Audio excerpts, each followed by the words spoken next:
आज हम लोग स्टार्ट करने वाले हैं बेसिक मैथ का पार्ट 8।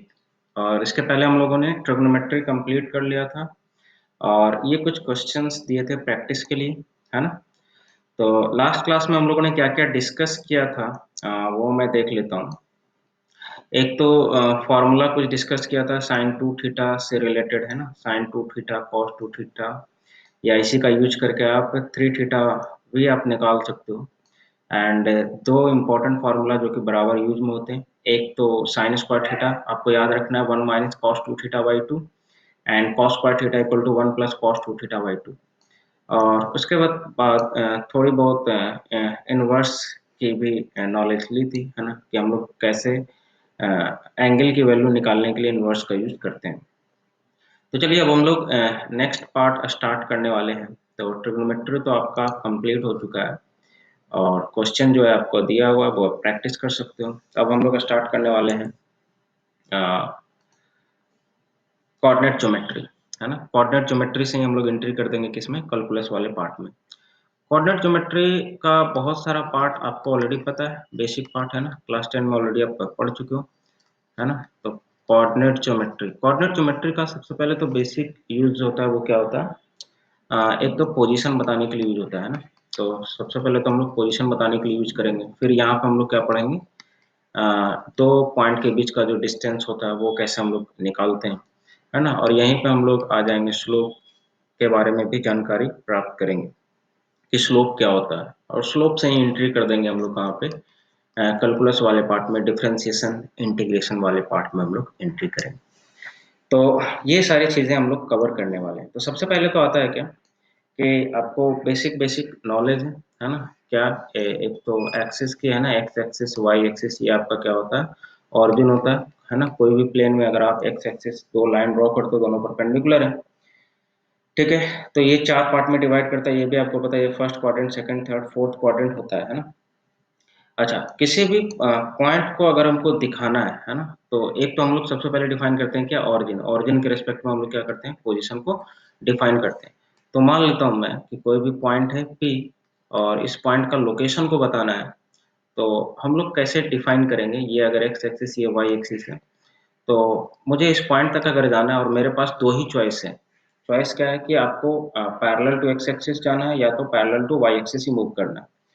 तो आप इस तरह से जा सकते हो, एक तो यहाँ पे कुछ डिस्टेंस ट्रैवल करोगे और एक यहाँ पे कुछ डिस्टेंस ट्रैवल करोगे। तो ये जो डिस्टेंस ट्रैवल किया आपने एक्स एक्सिस के अलॉन्ग, उसको बोलते हैं x coordinate, and y axis के अलॉन्ग जो डिस्टेंस ट्रैवल किया उसको हम लोग बोलते हैं क्या, वाई कोऑर्डिनेट। इसको हम लोग रिप्रेजेंट इस तरह से करते हैं, एक्स कॉमा वाई, ये ऑलरेडी आपको पता है। इसको मैं बोलता हूँ क्या, एक्स कोऑर्डिनेट और वाई कोऑर्डिनेट, या इसका दूसरा नाम भी है क्या, अब्सिसा एंड ऑर्डिनेट भी मैं बोलता हूँ, है ना। एक्स को मैं क्या बोलता हूँ, अब्सिसा, एंड वाई को हम लोग क्या बोलते हैं, ऑर्डिनेट बोलते हैं, ठीक है। अब्सिसा एंड ऑर्डिनेट। तो ये तो किसी भी पॉइंट को दिखाने के लिए हम लोग ये यूज करते हैं। अगर स्पेस में हो तो एक्स वाई जेड तीनों आ जाएगी, ठीक है। तो चलिए सबसे पहले हम लोग यहाँ पे अब बात करते हैं डिस्टेंस फार्मूला की। कोई भी पॉइंट है उसके बीच का डिस्टेंस हम लोग कैसे फाइंड करेंगे। तो सबसे पहले मान लीजिए कोई भी पॉइंट है, इसका कोऑर्डिनेट दिया है एक्स कॉमा वाई, ठीक है। अब एक्स कॉमा वाई का मतलब आप समझ रहे होंगे कि एक्स कहाँ है, तो y से इसकी जो डिस्टेंस है y एक्सिस से वो x कोऑर्डिनेट हो गया, एंड x एक्सिस से जो इसकी डिस्टेंस है वो क्या हो गया, y कोऑर्डिनेट, है ना, ठीक है। तो डिस्टेंस अगर मुझे पता करना है, मान लीजिए कि ये पॉइंट जो है ऑरिजिन से कितने डिस्टेंस पे है, ठीक है। तो ये इसको मैं बोल रहा हूँ d। तो बहुत ही आसान तरीका है, यहाँ से आप कुछ कंस्ट्रक्शन ड्रॉ करो, और ये वाला पोर्शन आपको पता है ऑलरेडी कि ये x है और ये क्या है, y है। तो आप पाइथागोरस थ्योरम का यूज करके लिख सकते हो, d इक्वल टू क्या लिख सकते हो, under root of x square plus y square, क्योंकि राइट एंगल ट्रायंगल का फॉर्मेशन किया। तो ये ऑरिजिन था, है ना, ये वाला क्या था, ऑरिजिन। तो ऑरिजिन से किसी भी पॉइंट का डिस्टेंस अगर निकालना है तो डायरेक्ट आप क्या करो, कोऑर्डिनेट का स्क्वायर करके ऐड करके उसका क्या निकाल लो, रूट निकाल लो।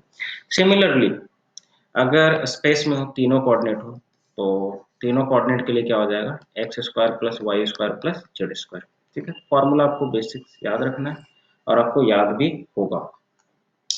तो चलिए ये तो हो गया, ऑरिजिन से निकालना था तो ऐसे निकाला हम लोगों ने। अगर कोई दो पॉइंट दिया है, उस दो पॉइंट के बीच का डिस्टेंस अगर पता करना है, तब हम लोग कैसे निकालेंगे, इसके बारे में भी हम लोग देख लेते हैं। तो मान लीजिए कि कोई दो पॉइंट है, एक P है या P1 मान लेता हूँ इसको, और एक क्या मान लेता हूँ, P2 मान लेता हूँ। तो इसका भी कोऑर्डिनेट होगा कुछ ना कुछ x1 y1। x1 y1 का मतलब क्या हुआ, इसका मतलब ये हुआ कि इसकी जो डिस्टेंस है ऑरिजिन से x1 है, और इसकी जो डिस्टेंस है ऑरिजिन से ये जो y डिस्टेंस है वो कितना है, y1 है। उसी तरह से इसका भी कोऑर्डिनेट होगा कुछ ना कुछ, उसको मैं क्या मान रहा हूँ, x2 y2। इसका मतलब क्या हुआ, इस पॉइंट का जो डिस्टेंस है ऑरिजिन से x के अलोंग x2 है, एंड ये वाला जो डिस्टेंस है वो क्या है, y2 है। अब मुझे ये वाला डिस्टेंस पता करना है ना, ये वाला डिस्टेंस, ये d, ठीक है। ये डिस्टेंस ऑलरेडी आप निकालना जानते हो भी। अगर ये डिस्टेंस पूछता तो P1 का, तो under root x1 square plus y1 square होता। ये डिस्टेंस भी आप ऑलरेडी निकालना जानते हो है ना, ये वाला जो डिस्टेंस है under root x2 square plus y2 square, मगर ये वाला डिस्टेंस पूछा है। तो सबसे पहले तो देखो यहाँ पे आपने क्या किया था, डिस्टेंस जब भी निकालना है तो एक राइट एंगल का फॉर्मेशन किया था। तो यहाँ पर भी मैं क्या कर रहा हूँ, कोशिश कर रहा हूँ कि ये डी निकालना है, तो एक राइट एंगल ट्रायंगल का फॉर्मेशन कर रहा हूँ। तो यहाँ से मैं कुछ परपेंडिकुलर यहाँ से ड्रॉ करता हूँ, तो एक राइट एंगल ट्रायंगल का फॉर्मेशन हो जाएगा। तो यहाँ से मैं क्या कर रहा हूँ, एक परपेंडिकुलर ड्रॉ किया। तो अब मुझे अगर ये डिस्टेंस पता चल जाए और ये डिस्टेंस पता चल जाए, तो फिर से मैं पाइथागोरस फार्मूला का यूज करके ये डी पता कर सकता हूँ। और ये डिस्टेंस कैसे आप निकालोगे, तो सोचो यहाँ से आप देखो, ये जो डिस्टेंस है वो इक्वल होगा इसके इक्वल होगा, और ये डिस्टेंस आप ऑलरेडी जानते हो क्योंकि यहाँ से यहाँ तक के टोटल डिस्टेंस x2 है, और यहाँ से यहाँ तक की टोटल डिस्टेंस x1 है। तो ये वाला जो डिस्टेंस होगा वो कितना होगा, answer is x2 minus x1। ये वाला जो डिस्टेंस होगा वो x2 माइनस x1। सिमिलरली मुझे ये वाला भी डिस्टेंस पता करना है ना, ये वाला डिस्टेंस तो कितना हो जाएगा, आप देखो यहाँ से ये पूरा डिस्टेंस y1 है, और यहाँ से ये पूरा डिस्टेंस y2 है। तो ये वाला जो डिस्टेंस होगा y1 माइनस y2। तो ये जो डिस्टेंस होगा, आ, मैं यहाँ पे छोटा सा ट्रायंगल ड्रॉ कर लेता हूँ ताकि आसान हो।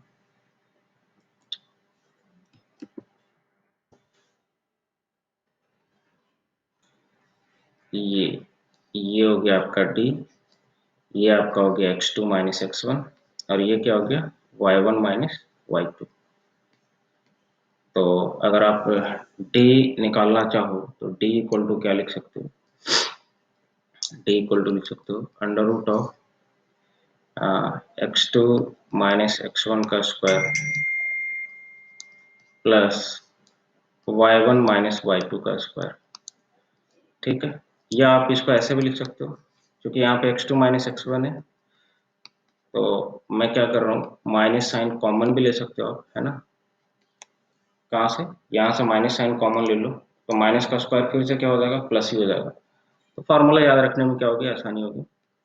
तो x2 माइनस x1 का square plus y2 minus y1 का स्क्वायर। तो कैसे भी ये दोनों को अरेंज करो, बस दो कोऑर्डिनेट को क्या करना है, आपको डिफरेंस करना है, और उसका स्क्वायर करोगे तो ये ऑलवेज क्या आएगी, पॉजिटिव ही आएगी।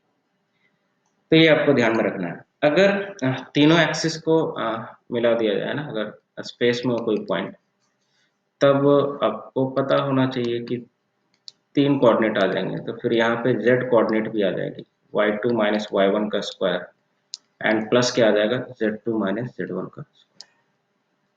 तो ये डिस्टेंस फार्मूला जो कि आप ऑलरेडी क्लास 10 में पढ़ चुके हो। तो इस पे कुछ क्वेश्चन एक कर लेता हूँ, बस सिंपल सा एक क्वेश्चन कर लेता हूँ, और उसके बाद हम लोग आगे बढ़ेंगे स्लोप की तरफ। जैसे मान लीजिए कोई दो पॉइंट है ना, इसका कोऑर्डिनेट दे दिया है 1, 0, -1, एंड इसका जो कोऑर्डिनेट दे दिया -2, 1, -1, और आपको डिस्टेंस पता करनी है, ये जो डिस्टेंस है ना, ये ए बी डिस्टेंस पता करनी है, जो डी है। तो डी इक्वल टू हम लोग लिख सकते हैं, सबसे पहले तो आप कोऑर्डिनेट मेंशन कर दो यहाँ पे, ये x1 अगर बोलते हो तो ये y1 होगा, ये z1 होगा। ये अगर आप x2 बोलते हो तो ये y2 होगा, और ये क्या होगा, z2 होगा। तो फॉर्मूला यूज करते हैं, x1 को x को x के साथ माइनस करो अपना। तो ये देखो यहाँ पे 1 है, 1 माइनस, ऑलरेडी यहाँ पे माइनस लगा हुआ था, माइनस माइनस प्लस 2, तो 1 माइनस माइनस 2 कितना आ जाएगा, 3 आ जाएगा, और इसका क्या है, स्क्वायर है। नेक्स्ट में y वाले के साथ 0 माइनस 1 का स्क्वायर, तो 0 माइनस 1 का स्क्वायर क्या आ जाएगा, -1 का स्क्वायर, मतलब +1 ही आएगा, ठीक है। या मैं -1 ही लिख रहा हूँ, -1 का स्क्वायर, ठीक है, प्लस जेड वाले के साथ आप देखो तो -1 एंड माइनस माइनस +1 क्या आ जाएगी, 0, ठीक है। तो यहाँ पे आ जाएगी क्या, 0 का स्क्वायर। तो ये फाइनली आ जाएगी कितनी, √10। तो इस तरह से हम लोग डिस्टेंस निकालते हैं। डिस्टेंस फार्मूला का यूज करके हम लोग इस तरह से डिस्टेंस निकाल सकते हैं। तो एक पार्ट तो कंप्लीट हो गया है ना, कि डिस्टेंस हम लोग कैसे निकालते हैं। अब सेकंड पार्ट पे आते हैं कि स्लोप क्या होता है सर। ठीक है, तो स्लोप के बारे में जैसे हम लोग जनरली डेली लाइफ में यूज करते हैं, इंक्लिनेशन है ना, इंक्लिनेशन, इंक्लाइंड है ना, कोई भी लाइन जो है, मान लो कोई भी पहाड़ है या इस पर आप चल रहे हो तो ये कितना इंक्लाइंड है। स्लोप का मतलब इंक्लिनेशन होता है। मैथमेटिकली इसको हम लोग कैसे डिफाइन करते हैं, numerically tan theta. Slope is equal to क्या होता है, tan थीटा। मैथमेटिकली इसको ऐसे हम लोग फाइंड करते हैं। इसका मतलब ये रिलेटेड किसके साथ है, थीटा के साथ रिलेटेड है।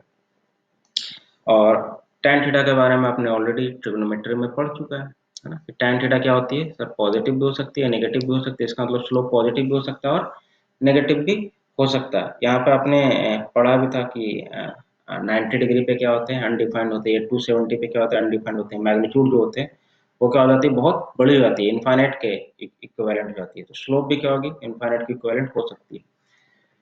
तो सबसे पहले तो स्लोप निकालने का तरीका क्या है, तो एक तो क्या है तरीका कि अगर थीटा डायरेक्टली गिवन है, if theta is given directly, ठीक है, तब तो कोई दिक्कत नहीं है सर। थीटा अगर डायरेक्टली गिवन है तो स्लोप आराम से बता सकता हूँ मैं। ठीक है, जैसे मान लो कि कोई लाइन है ये, और ये एंगल है 45 डिग्री, और इसका अगर स्लोप पूछा तो स्लोप तो मैं डायरेक्टली यहाँ पे क्या बताऊंगा, tan 45। tan 45 इक्वल टू, आप लोग जानते हो 1, तो स्लोप को मैं क्या लिखूंगा यहाँ पे, 1 लिखूंगा। ठीक है, उसी तरह से कोई लाइन जो है वो कुछ और भी एंगल बना सकता है। मान लो कि ये इस तरह से है लाइन, है ना, और ये जो एंगल है एक्स एक्सिस के साथ, मान लो ये कितना बना रहा है, 135 डिग्री। तो अब आप स्लोप निकालना चाहो तो स्लोप इक्वल टू क्या लिखोगे, फिर से tan ऑफ एंगल, जो भी एंगल है एक्स एक्सिस के साथ 135 डिग्री। एंड आप जानते हो कि 135 कौन से घर में, सेकंड घर में, और सेकंड घर क्या होता है, tan का नहीं होता, साइन का होता है। इसका मतलब tan की रिजल्ट नेगेटिव आएगी। और इसको आप ब्रेक करो 180 के टर्म में, 180 माइनस 45, मतलब tan की 45 का जो वैल्यू आएगा वही आएगा। इसका मतलब स्लोप जो होगी वो कितनी होगी, -1। तो यहाँ पे आपने देखा कि ट्रिग्नोमेट्री का कैसे यूज आ रहा है ना। इसलिए सबसे पहले हम लोगों ने क्या पढ़ा था, ट्रिग्नोमेट्री पढ़ा था, है ना, और आगे कंटिन्यू ये यूज में आएगा। तो आपको वैल्यू इस तरह का निकालने आना चाहिए।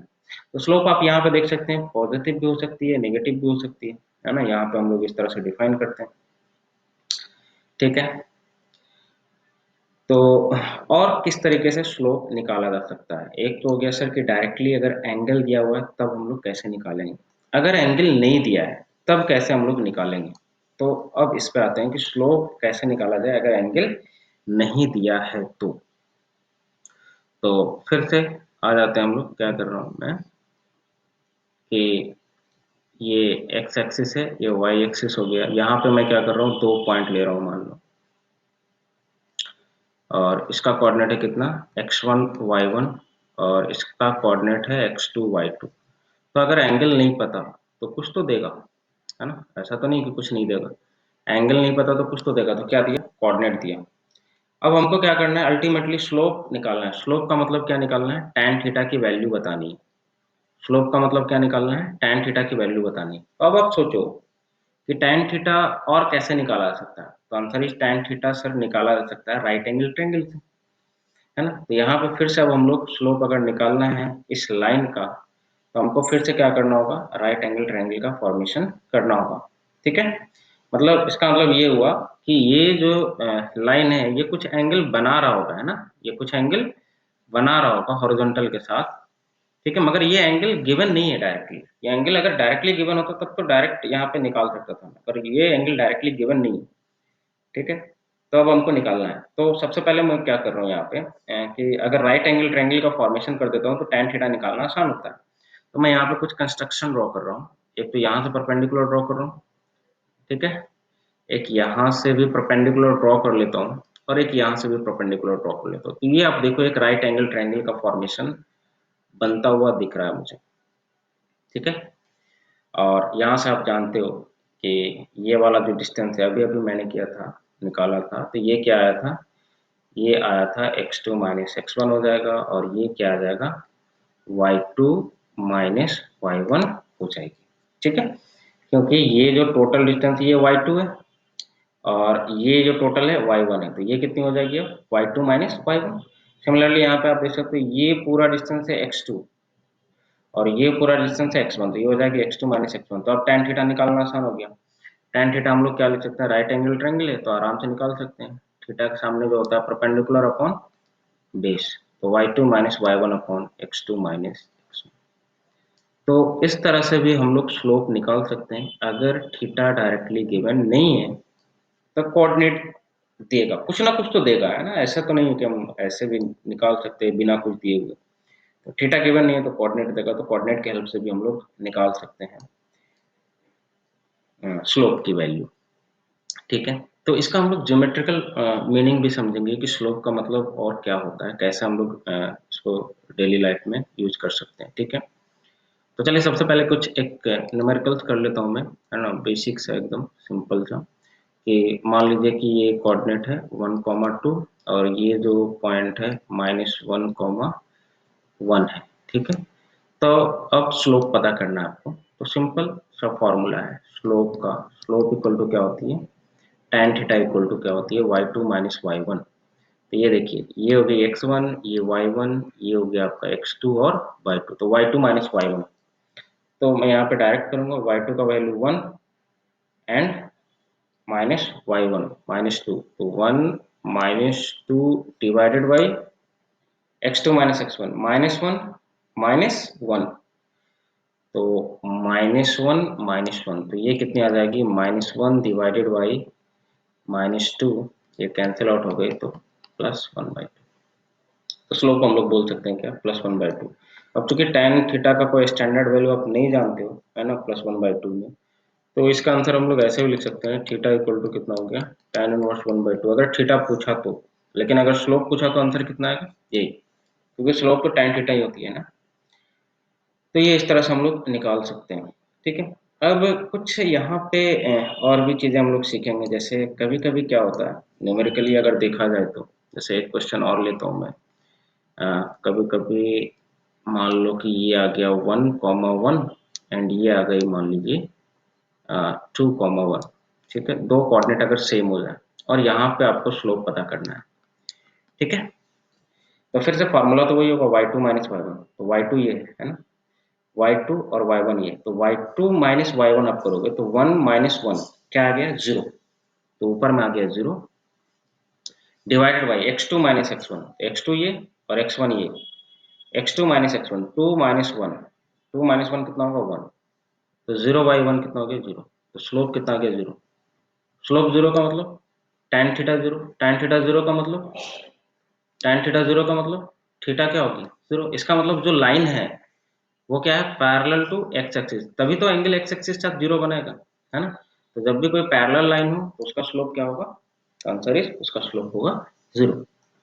एक और कंडीशन लेता हूं मैं। जैसे यहाँ पे मैंने बाई कोऑर्डिनेट सेम किया था, अब मैं क्या कर रहा हूँ एक्स कोऑर्डिनेट सेम कर रहा हूँ। ये 1,1 ही है, बट ये जो है 1,2 है। ठीक है, एक्स कोऑर्डिनेट सेम ले लिया। अब अगर आपको स्लोप पता करना है, फिर से y2 माइनस y1 करोगे तो y2 ये है 2 -1 कितनी आ जाएगी 1। ठीक है, divided by x2 minus x1 आप करोगे तो 1 -1, है ना, ये x2 ये x1, x2 माइनस x1 करोगे 1 -1 0। एंड आप जानते हो समथिंग बाई 0 क्या होती है, अनडिफाइंड, है ना। तो यहाँ पे स्लोप क्या हो जाएगी अनडिफाइंड। अनडिफाइंड का मतलब क्या हुआ, मतलब बहुत बड़ी वैल्यू वाई एक्सिस को अप्रोच करता है। इसका मतलब कोई भी लाइन अगर ऐसा है वर्टिकली है ना। अनडिफाइंड आप जानते हो कब होती है 90 डिग्री पे, है ना। तो अगर कोई भी लाइन ऐसा है तो आप देख सकते हैं यहाँ पे ये हॉरिजॉन्टल से कितना एंगल बना रहा है 90 डिग्री। तो ये आपको ध्यान में रखना है कि इसका जो रिजल्ट क्या आ रहा है कि अगर हॉरिजॉन्टल लाइन है तो उसकी स्लोप क्या होगी 0 होगी, और अगर वर्टिकल लाइन है तो उसकी स्लोप क्या होगी अनडिफाइंड होगी। क्लियर है, तो आज के लिए इतना ही तक रहने देते हैं स्लोप का जो है ना। इसके बाद हम लोग नेक्स्ट क्लास में देखेंगे स्लोप के बारे में और भी कुछ जानकारी इकट्ठा करें। ठीक है।